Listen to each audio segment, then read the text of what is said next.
आज हम constitution of India के फंडामेंटल राइट का आर्टिकल 17 को समझेंगे। जो आर्टिकल 17 है वो अबोलिशन ऑफ अनटचेबिलिटी की बात करता है। अब जो ये अनटचेबिलिटी है इसका मतलब ग्रामेटिकली नहीं है कि जो कोरोना के वक्त फैली थी, ना ही इसका रिलेशन है गुड टच बैड टच से। ये इसको जो आर्टिकल 17 है उसके अंदर इन्वर्टेड कोमास में लिखा गया है।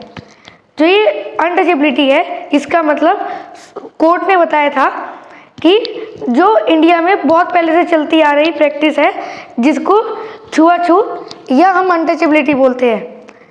भारत में एक समय ऐसा आ गया था कि जो लोअर कास्ट थी यानी कि शूद्र थे उनको छूना, उनसे बात करना, उनके साथ बैठना, संबंध बनाना, उनको कुएं से पानी पीना, घर के सामने से निकलना को अनटचेबिलिटी या छुआछूत माना जाता था। महात्मा गांधी ने दुखी होकर अनटचेबिलिटी पे कहा था कि ये हिंदू धर्म के लिए एक सिन है, पाप है।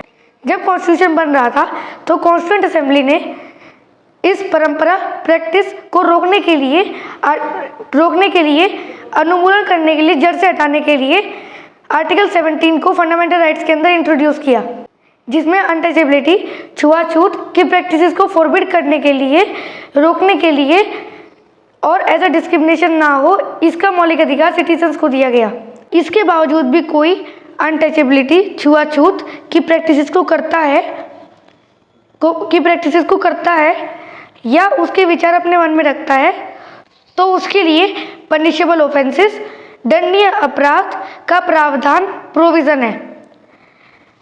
और इन्हीं प्रोविजंस के लिए 1955 में एक एक्ट लाया गया था जिसका नाम था द अनटचेबिलिटी ऑफेंसेस एक्ट 1955। और उसके बाद 1976 में इसके अंदर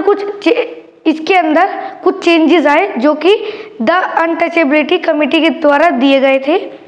और इन चेंजेस को 1976 में किया गया और इस एक्ट का नाम बदलकर रख दिया गया the protection of civil right act 1955। हम कह सकते हैं कि आर्टिकल 17 का उद्देश्य अनटचेबिलिटी छुआछूत का उन्मूलन, उनको जड़ से हटाना है। धन्यवाद।